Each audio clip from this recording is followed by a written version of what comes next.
Dia adalah ibu tertinggi dari semua naga, penguasa naga yang tak terhitung jumlahnya. Namun dia menyamar sebagai gadis kecil yang rapuh, yang akan diperkosa oleh para bandit. Alta memancing Raja Iblis muda yang polos ini untuk menyelamatkannya. Tapi sekasihan apapun dia menangis, dia tetap tak tergerak karena tahu begitu wanita itu menyeretnya ke gua itu, dia akan menghancurkannya. Awalnya, dia hanyalah Raja Iblis ke-666 di benua ini, dan semua orang tahu bagaimana cerita itu selalu berakhir. Raja Iblis ditakdirkan untuk jatuh ke tangan pahlawan. Jadi dia membuat keputusan yang tegas. Dia tidak akan lagi menjadi Raja Iblis. Sebaliknya, 20 tahun sebelum kelahiran pahlawan, dia akan menaklukkan kekaisaran terkuat umat manusia dan menobatkan dirinya sebagai raja. Dengan ambisi yang tinggi, dia melangkah ke dunia manusia hanya untuk disalahartikan sebagai orang udik oleh prajurit yang berpatroli. Saat dia bertanya-tanya apakah mereka sedang membicarakannya, tombak-tombak sudah menunjuk lurus ke dadanya. Setelah jeda singkat, dia tersenyum dan dengan tenang memperkenalkan dirinya sebagai Deus. Seketika, seorang ksatria kekar melangkah maju dan berteriak, "Bocah sombong, beraninya kau menggunakan nama dewa kuno? Apa kau tahu ini adalah ibu kota kerajaan Wild?" Deus memiringkan kepalanya dengan bingung. Apakah kerajaan Wild benar-benar sehebat itu? Apakah itu akan membiarkanku menjadi raja? Ksatria itu, terkejut dengan penghujatan seperti itu, menarik senjatanya dan mengarahkannya ke kepala Deus. Kilatan dingin melintas di mata Deus. Detik berikutnya, kepala ksatria itu meledak. Prajurit yang tersisa membeku karena terkejut. Kemudian satu persatu, kepala mereka juga hancur berkeping-keping. Sebelum ada yang bisa melawan, mereka semua roboh di kaki Deus. Dia menggantung mayat-mayat prajurit itu terbalik. Suaranya menggema di seluruh ibu kota. "Manusia, sambutlah raja barumu." Aura menakutkan menyelimuti kota kerajaan, memaksa para penyintas mundur ke gerbang istana. Tetapi saat mereka melihat Deus, teror mencengkeram mereka semua. Dia tampak seperti iblis yang kembali langsung dari neraka. Dimanapun dia lewat, mayat-mayat menumpuk tinggi. Dalam beberapa saat, hanya seorang ksatria suci yang tersisa, nyaris tidak bertahan. Deus menatapnya dengan penuh minat. Ksatria itu merapal, "Oh dewa pencipta dunia ini, berikan aku kekuatan untuk menghancurkan kegelapan." Cahaya suci turun ke atasnya. Mengangkat pedang sucinya, dia melepaskan serangan terkuatnya ke arah Deus. Gelombang energi besar menyapu seluruh kastil. Namun detik berikutnya, ketakutan menyebar di wajah ksatria itu. Hanya dengan remasan lembut, Deus menghentikan serangan itu. "Jangan bicara tentang dewa di depanku." Dalam sekejap, dia muncul di belakang ksatria itu. Pada saat yang sama, jantung yang masih berdetak tergenggam erat di tangannya. Ksatria suci itu jatuh di kakinya diliputi oleh teror. Kemudian Deus berjalan ke aula terakhir. Para ksatria yang tersisa melindungi raja mereka dengan tubuh mereka. Duduk di atas takhta, sang raja menatapnya dengan muram. "Siapa kau? Kau ingin menguasai kerajaan ini? Kalau begitu mari kita bicara." Sebelum Deus bisa menjawab, seorang prajurit dengan bodohnya menyela. "Beraninya kau menyebut nama raja dengan begitu lancang?" Deus hanya menjentikan jarinya. Gerombolan tak berarti itu langsung mati di tempat. "Kenapa kau?" Ksatria itu mengompol di tempat. Deus melompat ke udara, sepasang sayap hitam legam terbentang di belakangnya. Detik berikutnya, dia berdiri di hadapan raja. "Sekarang," katanya dengan tenang, "bisakah kita akhirnya bicara?" Raja berteriak panik, "Apapun yang kau inginkan akan kuberikan padamu." Deus dengan santai menuntut agar kerajaan diserahkan kepadanya. Raja membentak, berteriak histeris, apapun kecuali itu. Deus menggaruk telinganya, sama sekali tidak peduli. "Kalau begitu, aku akan membunuhmu. Setelah aku menikah dengan keluargamu, kerajaan ini tetap akan menjadi milikku." Wajah raja berkerut karena marah. "Aku mengerti. Kau mengincar putriku." "Tentu saja tidak. Dia adalah bunga kerajaan dari benua yang suci." Deus sama sekali tidak menunjukkan minat. Dia bahkan tidak tahu pria itu punya anak perempuan. "Aku tidak menginginkan putrimu. Aku menginginkan takhta." Raja menjadi semakin marah. "Mengapa mengambil sesuatu yang bukan milikmu?" Deus menjawab dengan dingin, "Dan apakah itu benar-benar milikmu?" Raja mencoba berdebat. "Kerajaan ini milik keluarga kerajaan." Deus memotongnya tanpa ampun. "Bukankah kau merebutnya dari orang lain? Kau telah menikmati kursi ini selama puluhan tahun. Sekarang aku yang akan mengambilnya." Raja meraung, "Jika kau melakukan ini, mahkamah kekaisaran tidak akan pernah memaafkanmu." Deus tertawa dengan jijik. "Mahkamah kekaisaran? Siapa peduli?" Saat dia berbicara, gelombang kekuatan yang menakutkan meletus dari Deus menyapu seluruh istana. Segala sesuatu di sekitar mereka hancur menjadi puing-puing. Menatap mayat raja yang hangus, Deus tidak merasakan jejak aura darah murni dan sedikit kecewa. Dia menatap kosong ke langit. Jadi ini kekuatan umat manusia? Mereka sama sekali belum siap. Kalau dipikir-pikir, itu wajar saja. Dia telah bangkit 20 tahun lebih awal. Pahlawan itu belum lahir. Di benua ini, perang antara Raja Iblis dan umat manusia telah berkecamuk selama 66.580 tahun. Setiap saat itu berakhir dengan kekalahan Raja Iblis. Namun, setiap 100 tahun, Raja Iblis baru akan bangkit. Dan tanpa gagal, seorang pahlawan akan muncul dan mengalahkan Raja Iblis.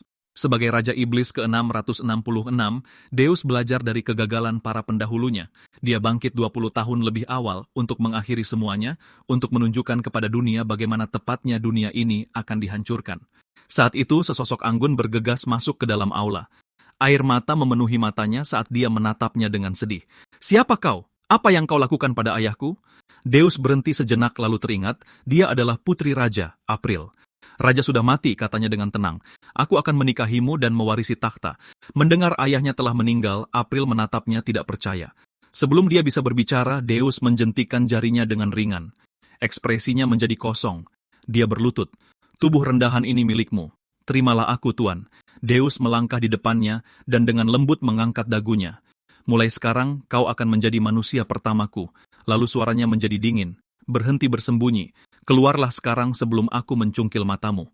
Ruang bergetar dan sesosok perlahan muncul dari elevan. "Seperti yang diharapkan darimu, tuanku, hambamu yang setia, Ares," menyambut rajanya. Tidak menunjukkan keterkejutan. "Bukankah kau melayani ayahku? Kenapa mengikutiku ke sini?" Ares membungkuk dengan hormat. "Diri hamba ini dianugerahkan secara pribadi oleh Raja Iblis sebelumnya. Mulai saat ini, kau adalah satu-satunya tuanku." Deus mengibaskan tangannya. "Aku tidak akan kembali ke alam iblis." Yang mengejutkannya, Ares tersenyum dan setuju tanpa ragu-ragu, menyuruhnya melakukan sesuka hatinya. Jawaban itu justru membuat Deus semakin curiga. Ares menunjuk ke arah putri manusia itu. "Tuanku, bukankah kau berencana menanam benihmu pada wanita ini?" Kemudian nada bicaranya berubah. "Selama 80 tahun aku membesarkanmu dengan tanganku sendiri. Latihanku sangat keras, hampir menghajarmu sampai mati. Tapi sebelum kau memasuki telur kebangkitan, akulah satu-satunya iblis yang benar-benar menyayangimu." Sulit dipercaya si kecil yang dulu hampir tidak bisa berjalan sekarang tertarik pada wanita. Melihat Ares menjadi begitu sentimental membuat Deus ingin menelannya hidup-hidup. Dia mengulangi perkataannya dengan tegas. "Aku sudah selesai menjadi Raja Iblis. Aku ingin hidup sebagai manusia normal." Ares tidak marah. Sebaliknya, dia tersenyum hangat. "Kalau begitu lakukan apapun yang kau mau." Kata-kata itu hanya memperdalam kecurigaan Deus. Sambil menghela napas, Ares bertanya, "Apakah ada alasan khusus kau menyerang kerajaan ini? Apakah mereka menginvasi tanahmu atau menginginkan harta iblis?" Deus mengangkat bahu, "Aku tidak berpikir sejauh itu. Aku hanya berpikir menjadi raja manusia." Kedengarannya menyenangkan. Yang mengejutkannya, Ares sangat gembira. "Seperti yang diharapkan dari Raja Iblis kita, kau datang ke dunia manusia, merebut kerajaan terbesar, membunuh rajanya, berencana menikahi sang putri, dan bahkan berniat hidup sebagai orang biasa. Bahkan seseorang dengan pangkatku tidak akan berani membayangkan rencana seperti itu. Pandangan jauh ke depan itu membuktikan kau adalah Raja Iblis sejak lahir. Tapi jangan khawatir, bahkan jika kau meninggalkan kami, aku akan membawa putramu kembali ke alam iblis dan membesarkannya sebagai Raja Iblis berikutnya. Dalam 20 tahun dia akan menggantikanmu sebagai Raja Iblis ke-660 dan turun ke dunia." Mendengar ini, Deus terdiam. Dia melirik putri manusia di sampingnya, sangat lega karena dia baru saja lolos dari bencana. Deus menyadari dengan keterkejutan yang masih tersisa bahwa dia baru berusia 80 tahun, baru memasuki masa jayanya dan hampir menjadi seorang ayah. Kemudian ekspresinya tiba-tiba berubah. Sinar cahaya besar menyembur dari mulutnya ke arah Ares. Kekuatan mengerikan itu mengubah barisan pegunungan dalam radius 100 mil menjadi abu. Dia tidak mencoba membunuh Ares, hanya melampiaskan amarahnya. Dia hampir jatuh ke dalam perangkap manusia. Lain kali, dia ingin peringatan lebih awal. Ares membeku di tempat. Serangan tunggal itu membuktikan Raja Iblis ini tidak seperti yang sebelumnya. Mungkin kali ini, mereka benar-benar bisa menang. Tetap saja, Ares memperingatkan bahwa menjadi raja terlalu mencolok. Deus mengangkat bahu, kalau begitu dia akan menjadi pelindung yang adil, pendamping seorang pahlawan. Tidak akan ada yang curiga bahwa rekan pahlawan itu adalah sang Raja Iblis sendiri. Biarkan pahlawan bodoh itu maju sementara dia tetap di belakang, diam-diam menuai hasilnya. Pikiran itu membuat Deus tertawa terbahak-bahak karena kecerdasannya sendiri. Ares hampir pingsan, memperingatkannya untuk tetap waras. Tanpa Raja Iblis, tidak akan ada pahlawan untuk dijadikan rekan. Deus mengabaikannya, melompat ke depan, dan memberitahu Ares bahwa mereka akan mencari pahlawan. Sementara itu, semua yang ada di sekitar mereka diawasi oleh kehadiran misterius. Raja Iblis ke-666 ini sepertinya cacat. Asal-usul rendahan dan kecerdasan yang dipertanyakan, gumam suara itu. Kesempatanku datang, kehadiran itu adalah ibu tertinggi dari semua naga. Segera setelah itu, Deus bersantai di dalam kereta sambil menikmati pemandangan. Ares bertanya-tanya mengapa mereka tidak terbang saja daripada merangkak dengan kereta. Deus membentak bahwa terbang hanya akan mengiklankan mereka sebagai iblis. Ares menunjuk ke kastil yang hancur dan membalas bahwa semua orang sudah tahu. Deus pura-pura tidak mendengar. Ares bertanya lagi mengapa tuannya tidak menjadi pahlawan sendiri. Deus menjelaskan bahwa pendamping tidak membutuhkan garis keturunan. Cari orang bodoh untuk memimpin serangan dan hitung uang dari belakang. Pahlawan di dunia ini diberi peringkat. Di puncak ada pahlawan peringkat S, para pembasmi naga. Selanjutnya ada pembasmi raksasa peringkat A, lalu pembasmi iblis air peringkat B. Peringkat ditangani oleh administrasi pahlawan Kekaisaran Suci. Ada juga pahlawan peringkat F, yang paling rendah, tidak didukung oleh bangsawan, dan tidak disukai oleh rakyat, bisa dibuang begitu saja seperti sayuran busuk. Namun garis keturunan lebih penting daripada peringkat. 66.580 tahun yang lalu, penyelamat, pahlawan, dan santa pertama membunuh Raja Iblis pertama. Keturunan mereka tersebar di seluruh dunia. Semakin murni garis keturunan dalam keluarga-keluarga besar, semakin kuat kekuatan spiritual mereka. Setiap abad, pahlawan berdarah paling murni akan bangkit untuk menghadapi Raja Iblis. Semua ini tidak menarik bagi Deus. Perang tanpa akhir itulah yang membuatnya terperangkap di dalam telur selama 80 tahun. Sekarang dia hanya ingin bersembunyi di belakang pahlawan dan hidup sebagai orang kaya. Seekor kupu-kupu terbang di atas kepalanya. Angin sepoi-sepoi mengacak-acak rambutnya. Sinar matahari yang hangat menyelimutinya membuatnya merasa nyaman. Segala sesuatu di dunia manusia tampak indah. Seharusnya dia tinggal di dalam telur 20 tahun lagi dan mati di tangan pahlawan saat menginjakkan kaki di sini. Tapi dia berhasil kabur dan mungkin itu adalah jalan yang lebih bijaksana. Profesi Raja Iblis sudah saatnya punah.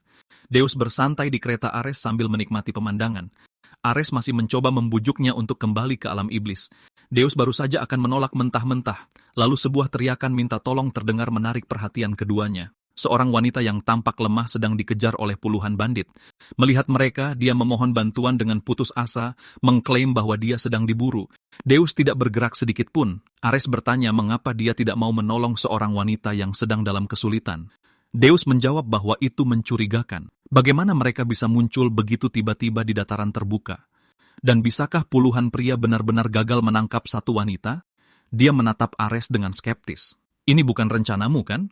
Penyelamatan pura-pura, pernikahan, dan 2 pewaris untuk alam iblis? Ares menggelengkan kepalanya dengan keras. Dia tidak akan pernah menyarankan sesuatu yang sebodoh itu. Saat itu, wanita itu sudah bergegas ke kereta sambil terisak-isak meminta bantuan. Ketika Deus ragu-ragu, dia menangis lebih keras mengklaim para bandit telah membunuh keluarganya dan bermaksud memperkosanya. Deus menolak dengan tenang, dia hanya berburu naga. Berurusan dengan bandit tidak sepadan dengan waktunya. Saat Deus selesai berbicara, dia mendengar wanita itu bergumam, dasar bodoh.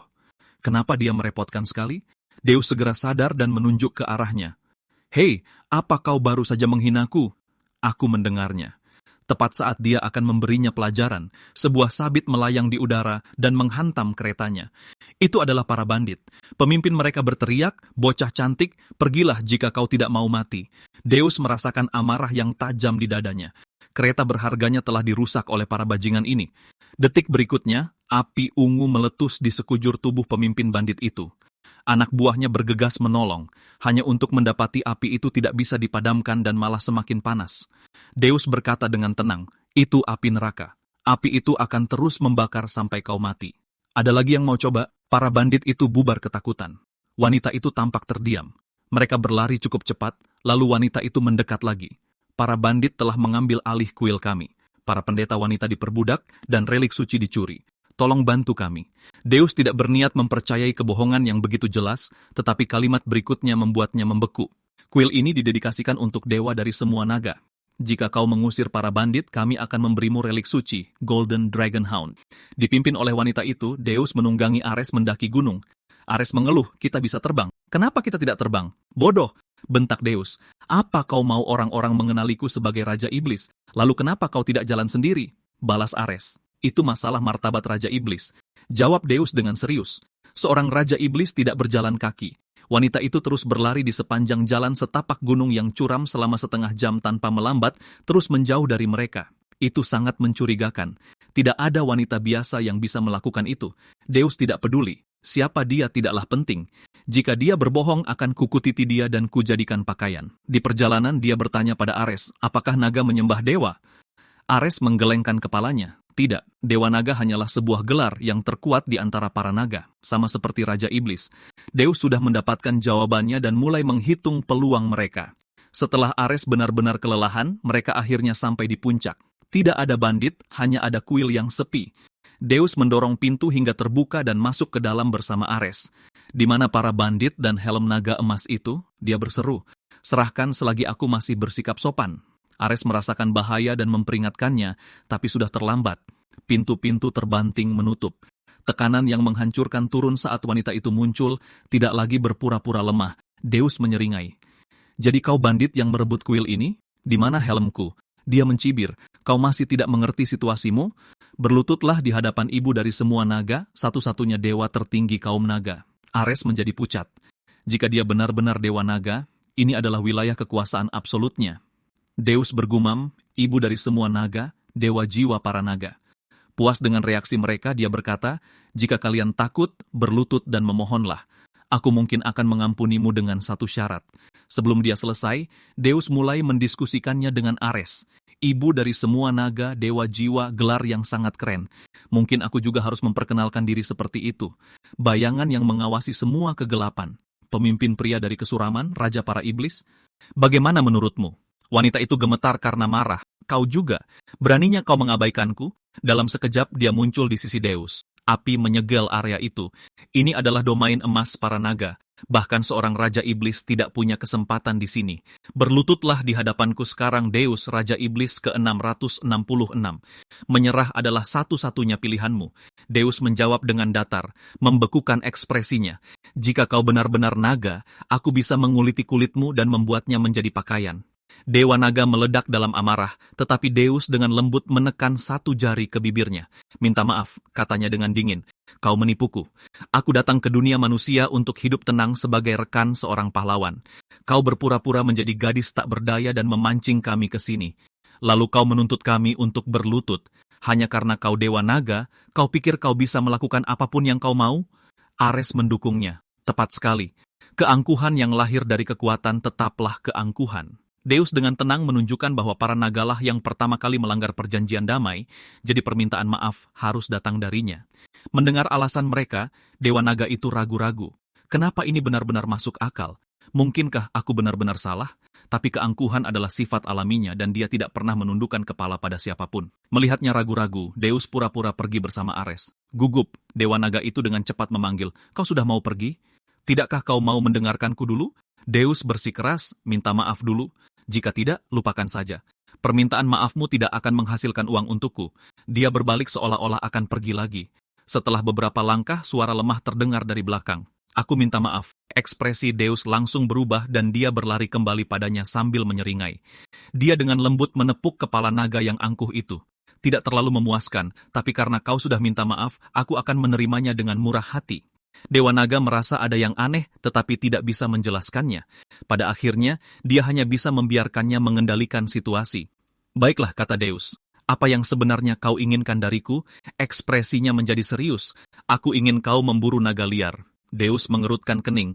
Apa kau serius? Kau adalah ibu dari semua naga dan kau memintaku, sang Raja Iblis, untuk berurusan dengan kaum naga? Apa aku terlihat bodoh? Terus bicara omong kosong dan aku sendiri yang akan mengupas sisikmu. Sambil mendesah, dia menjelaskan, meskipun naga dan manusia telah menandatangani perjanjian damai, perpecahan mendalam telah terbentuk dalam masyarakat naga. Naga-naga yang kehilangan anak-anak mereka karena ulah manusia membentuk faksi radikal. Mereka menggunakan sihir aneh yang tidak diketahui untuk menginfeksi naga yang ingin hidup damai.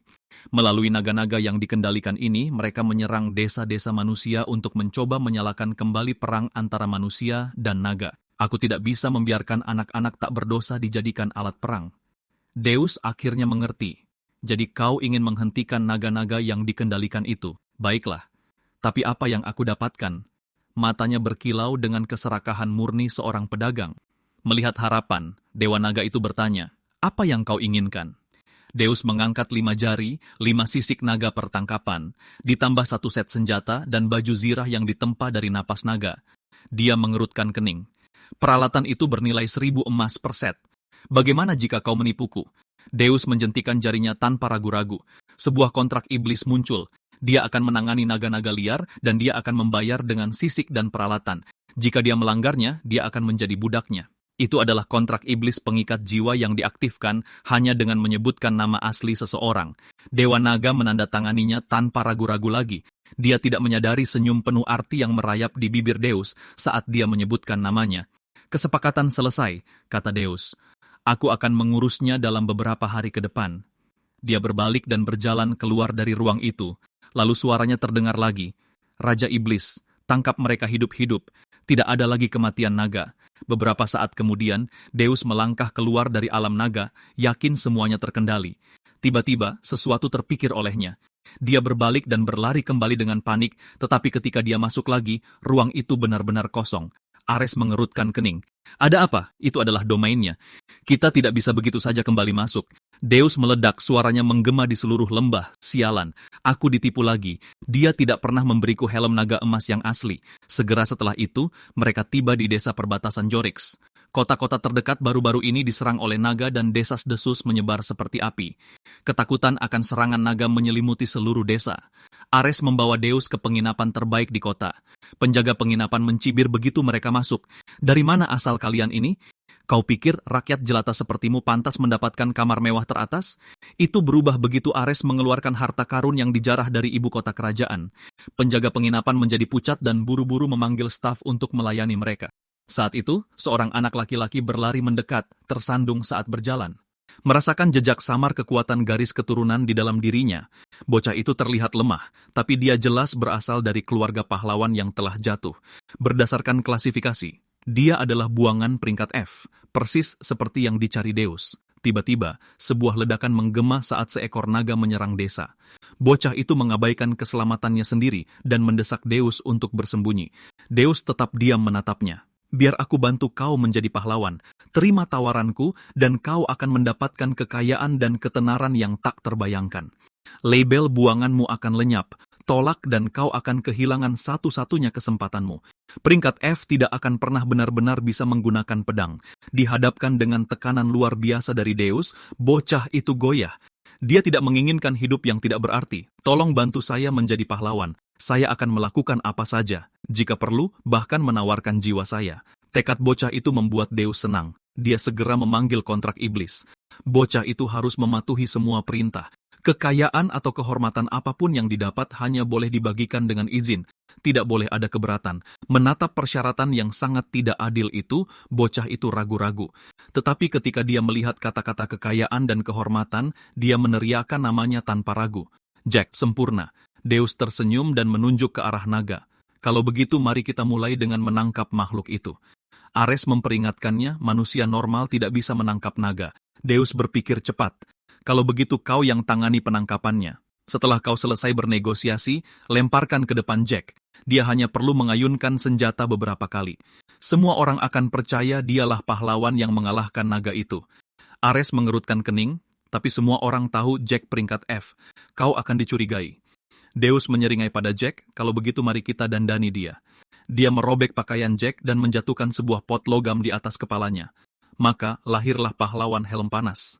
Meski begitu, Jack kurang percaya diri. Deus menatap matanya, bayangkan ini. Yang kau pegang adalah kunci menuju kekayaan dan kejayaan. Kalahkan naga itu dan kesuksesan akan menjadi milikmu. Hati Jack melonjak gembira seolah-olah dia benar-benar memiliki kekuatan yang dahsyat. Mungkin ini adalah kebangkitan darah pahlawannya. Deus menyeringai, pergilah Pikachu. Jack berlari ke arah naga seperti anak anjing yang patuh. Sementara itu, Ares berdiri di puncak menara gereja. Dengan satu gerakan, dia melepaskan jubahnya. Lengan yang tak terhitung jumlahnya muncul dari tubuhnya. Dia melompat dan muncul di belakang naga. Satu cengkeraman, lengannya menembus lurus ke dalam tubuhnya. Dalam sekejap, jantung naga itu terjerat. Lalu, makhluk-makhluk aneh dan berlendir keluar. Ini pastilah sihir aneh yang disebutkan Dewa Naga. Makhluk-makhluk itu mengendalikan naga sepenuhnya, tapi tidak cukup untuk menghentikan tangan kanan Raja Iblis. Lengan-lengan melilit erat di sekitar kumis naga. Yang lain langsung meraih jantungnya. Naga itu kehilangan semua kemampuan geraknya dan jatuh ke tanah. Makhluk-makhluk berlendir itu mengerumuni lengan Ares menuju kepalanya. Mereka mencoba mengambil alih tubuhnya. Ares menghadapi mereka secara langsung. Sementara itu, tubuh naga itu jatuh semakin dekat ke tanah. Ares menggumamkan sebuah mantera. Lengannya berubah menjadi bilah, mencabik-cabik sulur-sulurnya. Pada saat yang sama, dia meraih makhluk-makhluk yang menempel di kepalanya. Tidak peduli seberapa keras dia menarik, parasit menjijikan itu menolak untuk lepas. Sementara itu, Jack sudah mengambil kuda-kuda saat tubuh besar naga itu semakin dekat. Dia teringat kata-kata ayahnya dari masa kecil. Tidak peduli apa kata orang lain, kau adalah keturunan pahlawan suci dari keluarga Hollowbish. Aku percaya kau akan menjadi orang yang membantai Raja Iblis. Jack melepaskan serangan terkuat dalam hidupnya. Pada saat yang sama, kilatan dingin melintas di mata Deus. Tubuh naga itu runtuh dengan suara gemuruh. Dan pada saat yang sama, Ares sepenuhnya membersihkan makhluk-makhluk menjijikan itu. Desa itu meledak dalam sorak-sorai. Pahlawan itu mengalahkan naga. Seorang penyelamat yang diutus dewa telah menyelamatkan kita. Jack hampir kewalahan oleh pemujaan itu. Deus diam-diam mendesaknya untuk menyingkir dari pandangan. Jack segera berlari pergi. Ares berdiri di atas salib gereja yang hancur. Rune aneh merayap di separuh wajahnya. Sepertinya mereka telah kembali, sosok yang bisa melenyapkan bangsa dengan jentikan tangannya. Namun alih-alih merencanakan penghancuran dunia, dia bertanya-tanya apakah iblis dan manusia bisa punya anak. Ketika Deus bertanya, Ares tersenyum dengan bangga. Tuanku akhirnya sudah dewasa dan mulai tertarik. Deus tersipu dan bergegas mengoreksinya. Ares hanya terkekeh. Tentu saja iblis bisa punya anak dengan manusia. Kehamilan terjadi hampir seketika. Mata Deus berbinar, lalu Ares memulai ceramah fisiologis lengkap. Benar-benar tercengang, Deus memotongnya.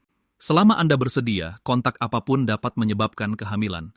Misalnya, kontak intim memiliki peluang 99%, berciuman 50%, bahkan berpegangan tangan pun tidak aman. Bergidik, tubuh ini jelas direkayasa untuk reproduksi. Monster-monster kuno itu pasti sudah merencanakannya. Mengalihkan pembicaraan, Ares bertanya tentang langkah Deus selanjutnya. Deus menjawab dengan percaya diri, aku akan menjadi pedagang senjata. Ares meledak marah. Kau meninggalkan dunia iblis hanya untuk menjual senjata. Dasar bodoh. Kau tidak mengerti bisnis sama sekali. Manusia sudah menggunakan naga sebagai senjata. Jika kita menangkap naga hidup-hidup, kita akan mendapatkan sisik dan perlengkapan gratis. Saat perang datang 100 tahun lagi, kita akan kaya raya. Ares sangat marah dengan visi besar ini, dia hampir pingsan sambil menangis, memohon agar Deus sadar. Tanpa Raja Iblis, tidak akan ada perang sama sekali. Deus tersenyum penuh percaya diri. Menjadi pedagang senjata hanyalah cara untuk mendanai rencana sebenarnya. Dia tidak berniat menjadi seorang pengusaha selamanya. Apa kau tahu betapa menakutkannya seorang raja? Ucapnya dengan tenang. Saat dia mengawasi semua kegelapan dan mengendalikan setiap senjata di dunia, Ares langsung bersemangat. Seperti yang kuduga, hanya kau yang pantas disebut Raja Iblis terhebat. Dia segera menyeret Jack pergi, bersemangat untuk mencari lokasi toko mereka. Setelah mereka pergi, Deus menyeringai. Ares terlalu mudah untuk dibodohi. Tujuan sebenarnya sudah jelas, cari uang dulu, lalu menjadi tuan tanah terhebat di dunia fantasi ini. Dengan pemikiran itu, Deus dengan malas berbaring di tempat tidur. Dia telah menemukan pahlawan bodoh dan cara untuk mencetak uang. Sebentar lagi, dia bisa menjalani kehidupan yang penuh dengan waktu luang. Namun kekosongan yang aneh masih terasa. Apakah membunuh semua orang di desa ini akan membuatku merasa lebih baik? Sebuah suara berbisik di telinganya, bunuh mereka semua. Hancurkan dunia ini. Perbudak umat manusia. Ubah dunia manusia menjadi neraka. Hanya dengan begitu siklus kematian tanpa akhir ini benar-benar bisa berakhir. Deus menjawab datar, diam, aku mau tidur. Dan dia memejamkan matanya. Menjelang malam, Ares telah menemukan bangunan yang layak meskipun rusak karena serangan naga. Bangunan itu hanya perlu perbaikan kecil untuk bisa dibuka. Mengetahui bahwa Jack pernah menjadi tukang kayu, Deus terkesan. Menyerahkan perbaikan kepadanya berarti pekerjaan akan selesai dengan cepat. Tetap saja, Deus bertanya-tanya, apakah anak yang lahir dari garis keturunan peringkat F akan selalu peringkat F juga? Ares menjelaskan dengan tenang bahwa garis keturunan pahlawan sebenarnya acak. Bahkan garis keturunan peringkat F bisa menghasilkan pahlawan darah murni tingkat atas. Kekuatan tidak diwariskan, tetapi kekayaan iya. Keluarga yang menghasilkan pahlawan atau orang suci legendaris memiliki kekayaan yang menyaingi raja. Dengan uang, mereka bisa meningkatkan peringkat dan garis keturunan pahlawan secara artifisial. Jadi, bahkan jika keluarga peringkat F melahirkan anak berbakat, naik peringkat hampir mustahil. Kebenaran itu membuat Deus geram. Jika peringkat pahlawan ditentukan oleh uang, lalu apa jadinya kaum iblis yang dihancurkan oleh pahlawan palsu itu? Tak peduli di dunia manapun, uang menguasai segalanya. Ngomong-ngomong, di mana pahlawan mereka sekarang? Jack sudah membuka kedai mie di pinggir jalan. Meskipun desa hancur lebur, kedai itu ramai pengunjung. Melihat Deus datang, Jack buru-buru menyajikan semangkuk ramen panas untuknya. Deus belum pernah melihat makanan seperti itu sebelumnya. Air liurnya langsung menetes. Dia melahapnya dalam hitungan detik. Bahkan Ares terkesan dengan masakan Jack. Lalu terdengar suara marah. Sudah kubilang jangan makan di tempat sampah seperti ini. Ini kotor. Jack cepat-cepat meminta maaf, bersikeras tidak ada lalat. Pria itu merespons dengan menumpahkan mie ke sekujur tubuh Jack. Dia mengejeknya tanpa henti, pecundang peringkat F, tidak berguna. Pemandangan itu membuat Deus muak. Dari mana lalat berdengung ini berasal? Pria itu mencibir, apa kau tahu siapa ayahku? Sebut aku lalat lagi dan akan kubunuh kau. Deus mengangkat satu tangan sebelum kedua pria itu bisa bereaksi. Cahaya dingin terpancar di matanya. Dengan satu cengkeraman, kedua tubuh itu terpelintir secara mengerikan. Jiwa mereka terhisap langsung ke telapak tangannya. Siapapun yang tidak menghormati pahlawan yang berjuang untuk mereka tidak pantas hidup. Setelah membereskan kedua pria itu, Deus kembali makan seolah tidak terjadi apa-apa. Tiba-tiba, secarik kertas melayang turun ke mangkuknya. Itu adalah pesan dari Dewa Naga. Naga telah muncul di kota Rice. Mata Deus berbinar dan dia menggebrak meja. Seorang klien VIP baru saja memesan. Waktunya menghasilkan uang. Berangkat. Naga itu turun dan dalam semalam seluruh istana berubah menjadi patung es.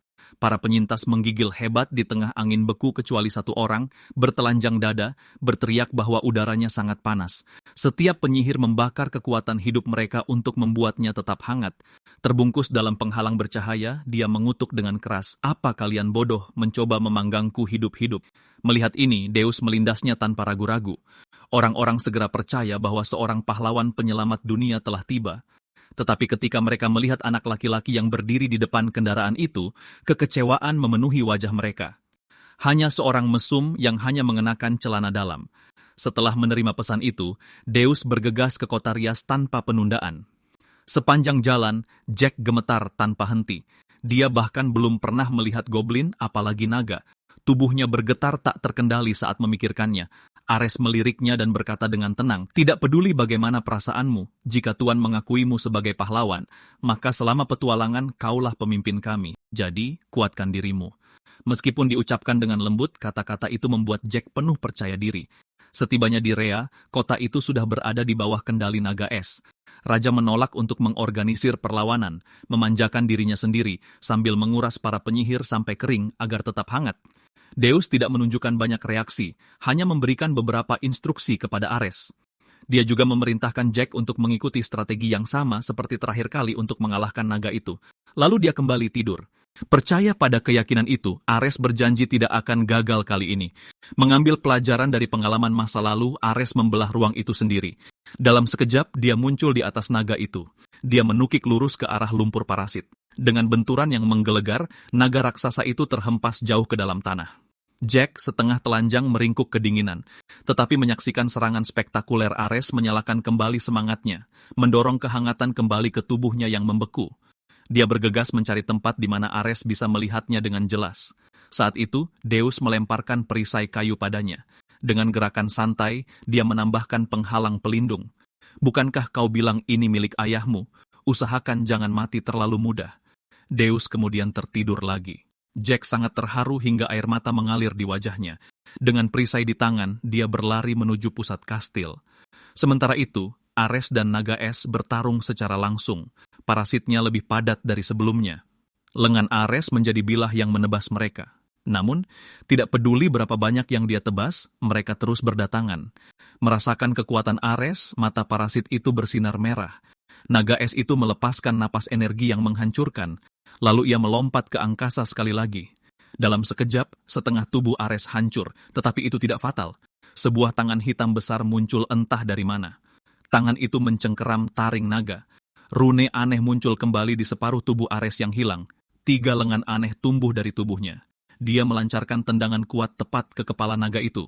Dengan raungan yang mengerikan, naga itu terhempas kembali ke tanah. Ukuran sebesar itu adalah mimpi buruk untuk dihadapi.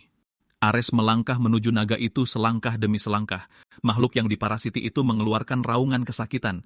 Ia tidak bisa berbuat apa-apa selain tetap berada di bawah kendali orang lain. Ares meraung, berhenti di situ. Cakarnya menyerang lagi, merobek parasit itu. Pemandangan itu membuat Jack gemetar karena bersemangat. Dibandingkan pertarungan sebelumnya, serangan Ares berada di level yang sama sekali berbeda. Menghadapi naga sendirian, apakah dia pahlawan peringkat es?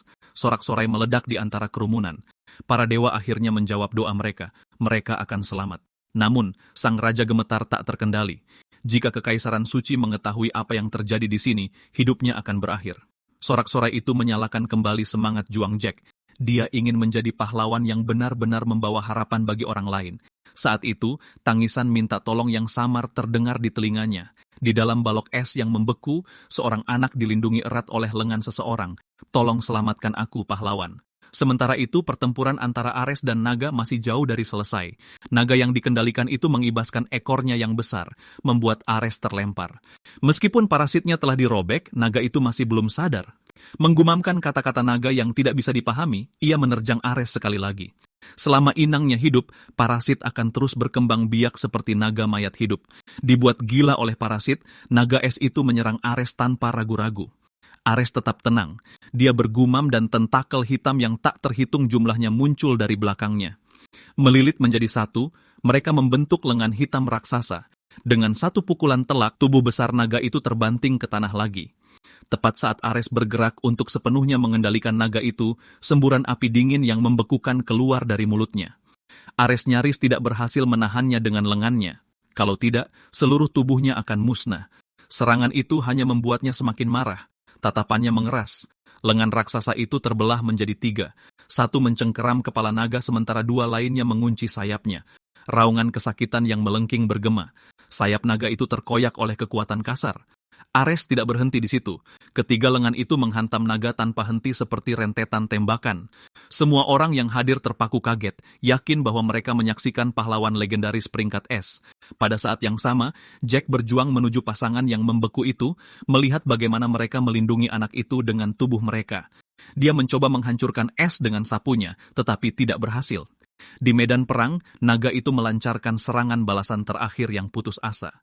Semburan napas es menyapu tanah. Kali ini, serangan itu membawa setiap ons kekuatan naga yang tersisa, menelan semua yang ada di dekatnya. Sebelum Jack bisa bereaksi, dia dan patung es itu terlempar dan perisai Raja Iblis yang diberikan oleh Deus hancur seketika. Dia akhirnya selamat, tetapi dampaknya menghancurkan anggota tubuhnya menjadi serpihan beku. Meski begitu, dia menolak untuk menyerah. Ketika tangisan seorang anak bergema dari salju, Jack menyeret dirinya ke arah suara itu. Dia mungkin tidak bisa menyelamatkan semua orang seperti pahlawan lain, tapi dia harus menyelamatkan anak ini. Tapi, berapa lama tubuhnya yang hancur bisa bertahan? Sementara itu, pertempuran antara Ares dan naga telah mencapai tahap akhir. Setelah menerima pukulan naga secara langsung, kulit yang dipertahankan Ares selama 20 tahun hancur total. Rune menyebar di seluruh tubuhnya, mengungkapkan wujud iblisnya yang sebenarnya. Naga itu tidak berhenti. Semburan napas es meletus lagi, menyapu area itu dengan energi murni. Tanpa perlindungan perisai kali ini, Jack benar-benar merasakan kematian mendekat. Di saat-saat terakhir, dia masih melindungi anak itu dengan tubuhnya sendiri. Saat itulah sosok itu akhirnya muncul. Deus menatap manusia itu dengan bingung. Dia tidak bisa mengerti mengapa ras iblis telah kalah selama 66.500 tahun terakhir. Manusia serapuh lilin yang bisa dipadamkan kapan saja. Namun, mereka rela mengorbankan diri untuk melindungi orang lain. Melihat Deus, Jack tahu anak itu akhirnya aman. Dia menutup matanya dan kehilangan kesadaran. Setelah waktu yang tidak diketahui, Jack tersentak bangun di tempat tidur. Dia sadar dia sudah kembali ke kediamannya. Tepat saat dia bertanya-tanya mengapa dia masih hidup, dia terkejut menemukan anggota tubuhnya yang hancur pulih sepenuhnya. Saat itu, suara Deus terdengar dari lantai bawah. Suatu saat di malam hari, setumpuk peralatan telah menumpuk di kaki Deus. Jack hendak bertanya, tetapi Deus hanya tersenyum padanya dan menyuruhnya untuk bangkit dan mulai bekerja. Jack tidak tahu apa yang terjadi setelahnya, tetapi setiap kali dia melihat wajah Deus, semua keraguannya sirna. Dan seperti yang diduga, Jack terus memainkan perannya sebagai pahlawan. Kasihan Ares, selalu menjadi orang yang maju di garis depan. Sementara itu, Raja Iblis mereka, Deus, tetap seperti biasanya, tidur dimanapun dia pergi. Setiap kali mereka menjatuhkan seekor naga, naga itu entah bagaimana menghilang. Keesokan paginya, tumpukan besar perlengkapan akan muncul di tempat mereka. Seiring waktu, kerjasama tim mereka menjadi semakin lancar. Julukan pahlawan pembunuh naga bercelana dalam menyebar ke seluruh benua. Orang-orang bersorak mengklaim bahwa dia adalah pahlawan yang dikirim oleh Tuhan yang akan menyelamatkan mereka. Seiring stok senjata Deus terus bertambah, dia semakin dekat dengan mimpinya dan hari ini menandai pembukaan besar toko senjata iblis. Jack, seorang pahlawan peringkat F, sangat gembira. Ini adalah pertama kalinya dalam hidupnya dia melihat begitu banyak senjata dan perlengkapan. Dia terlihat benar-benar kebingungan. Sambil tersenyum, Deus berkata, "Kau melakukan pekerjaan yang bagus kali ini. Mulai sekarang, toko ini milikmu." Mereka tidak bisa tidak bertanya, "Bagaimana denganmu?" Dia membentangkan tangannya. Pernahkah kalian melihat bos bekerja sendiri di toko? Lalu dia menarik mereka berdua dengan seringai yang tidak begitu ramah. Ada keberatan? Di bawah tekanan itu, keduanya hanya bisa mengangguk tak berdaya. Deus kemudian menoleh ke Ares, "Ambilkan sesuatu untukku." Beberapa saat kemudian, sebuah perisai diletakkan tepat di depan mereka. Perisai itu ditempa dari sisik naga dan batu permata langka yang dibuat oleh Hermes, pandai besi terbaik di alam iblis. Pertahanannya cukup kuat untuk menahan 3 atau 4 serangan langsung dari seorang raja iblis. Mendengar itu, Jack tercengang. Detik berikutnya, Deus dengan santai melemparkan perisai itu padanya. Saat Jack menangkapnya, seluruh tubuhnya terasa seperti melangkah ke dunia yang berbeda. Sebuah bola mata besar tiba-tiba muncul. Sebuah suara bergema di benaknya. "Namaku adalah Ksatria Kiamat. Mulai hari ini kau adalah tuanku." Kilatan cahaya menyusul. Kesadaran Jack kembali ke dunia nyata. Dia masih linglung ketika Deus melambaikan tangan memberinya isyarat untuk bersiap. Sesaat kemudian Deus melemparkan bola api lurus ke arah Jack. Jack secara naluriah mengangkat perisai untuk menahannya. Benturannya masih membuatnya terbang, menghancurkan toko senjata yang baru direnovasi menjadi reruntuhan. Bos macam apa yang meledakkan tokonya sendiri di hari pembukaan? Ares mengamuk, sementara Deus hanya bisa menjelaskan dengan canggung bahwa itu adalah kecelakaan. Pada saat itu, Jack merangkak keluar dari puing-puing, matanya berbinar. "Tuan, aku baik-baik saja." Bahkan seorang pembunuh naga peringkat S pun akan iri dengan perisai ini. Deus terlihat tidak terkesan. Lagi pula dia hanya menggunakan 1% dari kekuatannya. "Jika kau selemah ini, sebaiknya simpan saja. Aku akan memberimu lebih banyak perlengkapan nanti." Jack menangis terseduh-seduh. Dia tidak pernah membayangkan suatu hari akan menggunakan peralatan sekuat ini. Dia memeluk perisai itu erat-erat di dadanya. Pemandangan itu membuat Deus bingung. Dia tidak bisa mengerti mengapa Jack menangis. Emosi manusia benar-benar rumit. Pergantian adegan. Di kerajaan yang telah dihancurkan Deus, sekelompok perampok telah mengambil alih kastil. Sang putri yang ditinggalkan telah direndahkan menjadi mainan untuk hiburan mereka. Tepat saat mereka sedang bersenang-senang, sesosok berjubah dengan santai berjalan ke dalam aula. Dia melirik kerumunan ke kiri dan ke kanan, memperlakukan semua orang seolah-olah mereka tidak ada. Dia bergumam pada dirinya sendiri, dari gerbang kastil sampai ke sini sendirian. Tidak ada tanda-tanda perkelahian sama sekali. Tingkah laku aneh itu membuat pemimpin bandit marah. Dia membentak, "Siapa kau sebenarnya?" Pria itu menarik tudungnya, memperlihatkan rambut hijau terang. Ekspresinya masih acuh tak acuh. "Lanjutkan, jangan pedulikan aku." Dengan itu dia melompat ringan dan mendarat di samping takhta. Dia terus bergumam satu pukulan, cukup untuk menembus beberapa gunung. Bisakah manusia benar-benar melakukan itu? Terkejut dengan gerakan tiba-tiba itu, sang pemimpin berteriak, "Apa yang kalian tunggu? Lemparkan bajingan ini keluar." Para bawahan menyerbunya sekaligus. Pria berambut hijau itu berbalik dan memperingatkan mereka dengan tenang, "Jangan lakukan ini. Kalian mungkin kecoak, tetapi hidup kalian masih berharga, bukan?" Kata-kata itu hanya membuat mereka semakin marah dan mereka menyerangnya seperti orang gila. Sambil menghela napas, pria berambut hijau itu mengangkat satu jari. Detik berikutnya, darah menyembur dan anggota tubuh beterbangan. Setiap penyerang kehilangan satu kaki. Pemimpinnya panik. Apa yang kau inginkan? Pria itu menjawab dengan dingin. Mereka yang di atas curiga sesuatu yang seharusnya tidak terjadi, telah terjadi di sini. Aku di sini untuk menyelidiki. Bekerja samalah. Mendengar bahwa dia dikirim dari atas, pemimpin itu menjadi pucat. Itu berarti kekaisaran suci, perwakilan para dewa. Pria berambut hijau itu terus mendesak. Apa yang terjadi hari itu? Seseorang menghancurkan seluruh kastil dalam sekejap. Hal itu tidak mungkin lenyap begitu saja tanpa jejak. Kemana orang itu pergi? Di bawah tekanan berat yang terpancar darinya, pemimpin itu gemetar dan menggelengkan kepalanya mengatakan dia tidak tahu, hanya saja para pedagang di kota menyebut orang itu si rambut putih. Mereka bilang pagi itu dia berjalan ke kastil sendirian, lalu ledakan besar menyusul. Tidak ada yang tahu penyebabnya karena siapapun yang tahu kebenarannya sudah mati. Setelah mendengar ini, pria berambut hijau itu terdiam sambil berpikir. Beberapa saat kemudian, dia akhirnya berkata, "Terima kasih atas informasinya. Semoga kau beruntung." Saat dia berbalik untuk pergi, pemimpin itu tiba-tiba berteriak histeris. Si rambut putih adalah penyelamat sejati dunia ini. Kau tidak tahu betapa mengerikannya tirani kerajaan ini. Setiap bata kastil ini dibangun di atas darah dan tulang rakyat biasa. Si rambut putih dikirim oleh para dewa untuk menentang raja yang jahat. Dia mengembalikan kastil yang seharusnya menjadi milik kami, jauh lebih baik daripada para bangsawan yang hanya tahu cara memeras rakyat sampai kering. Pria berambut hijau itu berhenti. Dia menoleh ke belakang dengan dingin. Pidato yang bagus, tapi apakah dia utusan Tuhan atau bukan, itu urusan kekaisaran suci yang memutuskan. Dia menjentikan jarinya dengan pelan. Detik berikutnya, kepala pemimpin itu jatuh dari tubuhnya. Di tempat lain, setelah menyelamatkan seekor naga lagi, Deus dan kelompoknya akhirnya berhenti. Deus merasa tidak nyaman. Begitu banyak anggota kaum naga yang telah terinfeksi parasit. Ini adalah bencana besar. Sebagai dewa naga, bukankah seharusnya dia bisa menyelesaikannya dengan cepat dengan bertindak sendiri? Mengapa mempercayakannya pada orang lain? Mungkin dia ingin memasuki dunia ini melalui tubuh manusia, saran Ares. Penjelasan itu masih belum sepenuhnya meyakinkan Deus. Ares juga tidak yakin, tapi dia percaya itu semua ada hubungannya dengan arsip dimensional. Ingatan dan kesaksian bisa dengan mudah diubah oleh sihir, tetapi catatan yang tersimpan di arsip dimensional tidak bisa. Itu membuatnya menjadi bukti kunci dalam menghakimi, bahkan para dewa. Ketidakmampuan dewa naga untuk bertindak di dunia manusia kemungkinan besar karena takut terekam di sana. Dengan kata lain, kehadirannya di sini adalah rahasia yang tidak bisa diucapkan dengan lantang. Sambil berbicara saat berjalan, Deus dan Ares akhirnya kembali ke kereta. Saat itu, Jack sudah pingsan di tanah karena kelelahan. Meski begitu, dia dengan hati-hati membungkus perisai itu dan menyisihkannya. Deus tidak mengerti, tapi Ares menjelaskan bahwa perisai itu sangat berarti bagi Jack. Jack bahkan mengatakan bahwa begitu dia menjadi pahlawan, dia berencana untuk mewariskannya kepada adik-adiknya.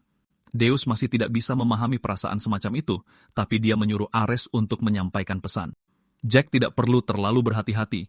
Dia akan membelikan perisai lain untuk adik-adiknya nanti. Dengan itu, Deus menyuruh Ares mengangkat Jack ke atas kereta. Dalam perjalanan pulang, Ares bertanya apakah tangan dan kaki Jack akan benar-benar baik-baik saja. Deus menyuruhnya untuk tidak khawatir.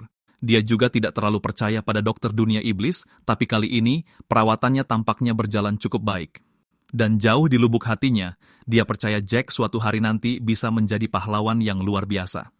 Ares mengerutkan kening dan memperingatkannya untuk tidak mengatakan sesuatu yang begitu tidak menyenangkan.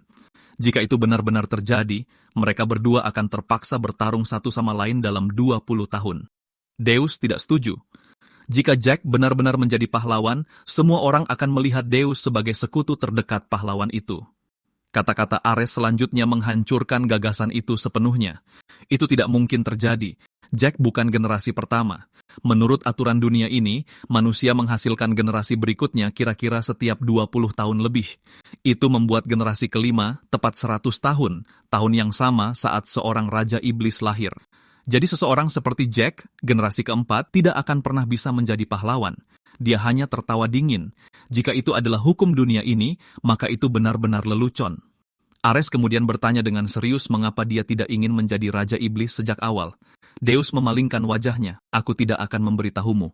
Sejujurnya, dia sendiri tidak sepenuhnya memahaminya. Tepat saat dia tenggelam dalam pikirannya, sebuah ledakan dahsyat bergema di atas kepala.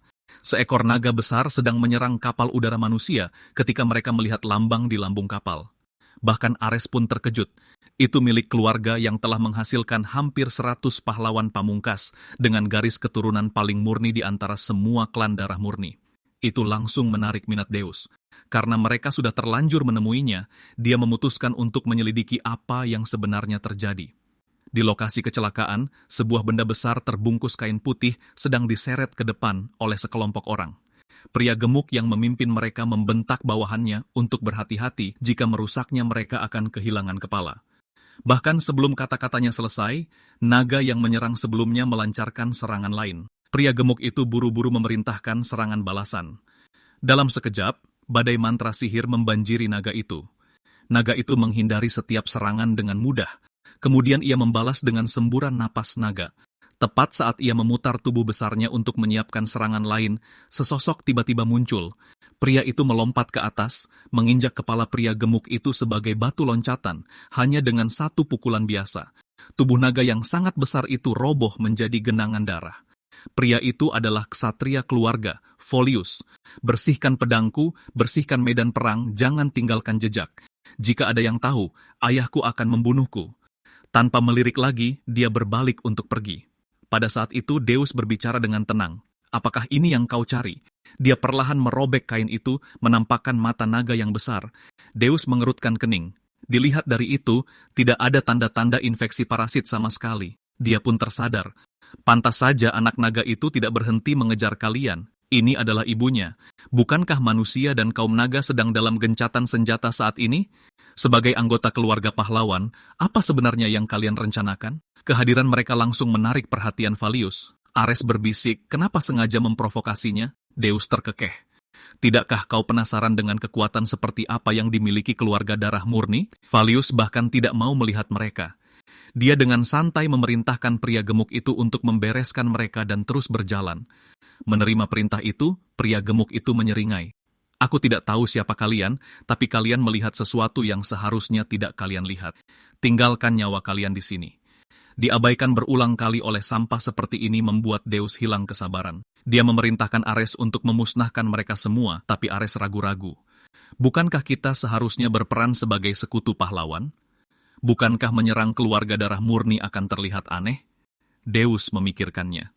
Dia ada benarnya, tapi menahan amarah ini adalah masalah lain. Keduanya langsung terlibat dalam perdebatan sengit. Melihat mereka masih tidak menganggapnya serius, pria gemuk itu marah dan memerintahkan anak buahnya untuk menyerang. Badai sihir menghantam mereka dari segala arah. Detik berikutnya, Deus dan Ares sudah muncul di belakang kerumunan, membuat semua orang menatap tak percaya. Namun perdebatan mereka masih belum berakhir. Mereka sudah menyerang kita. Deus membentak, "Apa kau tidak akan mengurusnya?" Ares membalas, "Membunuh mereka itu mudah, tapi apa itu benar-benar tidak apa-apa?" Deus menjadi tidak sabar. "Kalau begitu pergilah memohon dan selamatkan kita." Ares menggelengkan kepalanya. "Mungkin sudah terlambat. Kita telah mengungkap rahasia mereka. Mereka tidak akan membiarkan kita pergi hidup-hidup." Melihat mereka berdebat seolah-olah tidak ada orang lain, pria gemuk itu benar-benar kehilangan kesabarannya. Dengan teriakan marah, dia memerintahkan semua anak buahnya untuk menyerang sekaligus. Terkepung dari segala sisi, Ares menghela napas pasrah. "Aku tidak ingin terlibat dengan keluarga darah murni, tapi sepertinya kita tidak punya pilihan." Dengan pemikiran itu, dia melepaskan napas iblis.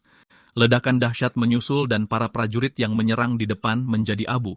Namun, sisa prajurit lainnya maju tanpa rasa takut. Kilatan merah menyala di mata Ares. Detik berikutnya, daging beterbangan dan mayat-mayat menumpuk. Saat itu, seorang prajurit nekat mencoba melancarkan serangan diam-diam. Ares dengan tenang menghindari pedang yang datang. Dengan jentikan jarinya, darah di tangannya mengeras menjadi ujung setajam silet seketika membunuh penyerang itu. Seperti yang kuduga, gumamnya, berburu manusia benar-benar kenikmatan terbesar.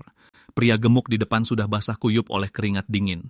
Pada saat itu, Falius sekali lagi melompat ke atas dengan menginjak kepala pria itu sebagai pijakan. Sebuah tebasan pedang turun dari langit, membelah lurus ke arah mereka. Tanah tempat Ares berdiri hancur berkeping-keping dalam sekejap, namun serangan itu sama sekali tidak melukainya. Ekspresi Falius mengeras. "Siapa kalian? Menghindari seranganku dengan begitu mudah. Jangan bilang kau dari keluarga darah murni lain, pakai otakmu." Deus mencibir, "Apa kau benar-benar berpikir setiap orang kuat berasal dari keluarga darah murni?" Diejek di depan umum, niat membunuh Valius melonjak. "Lalu apa? Apa kalian naga? Itu tidak penting lagi. Setiap saksi akan mati." Deus tertawa dingin. "Membunuhku? Itu mustahil." Sebelum dia selesai berbicara, Valius membeku melihat senyum di wajah Deus. Sesuatu di dalam dirinya bergejolak hebat. Cahaya menyilaukan meledak dari tubuhnya. Kekuatannya berlipat ganda dalam sekejap. Pemandangan itu membuat Deus sejenak bingung. Dia hampir mengira Valius sedang bersandiwara, tapi Ares tampak benar-benar terkejut. Tepat saat dia akan memperingatkannya, Valius menghilang dan muncul kembali tepat di depan Deus. Mata mereka bertemu, dan Deus segera merasakan perbedaannya. Niat membunuh itu terasa terukir langsung di tulang Valius. Satu ayunan pedang mengubah semua yang ada dalam radius puluhan kaki menjadi debu. Meski begitu, itu masih terlalu lambat. Melukai Deus adalah hal yang mustahil. Deus mengejeknya lagi. "Kau harus lebih cepat.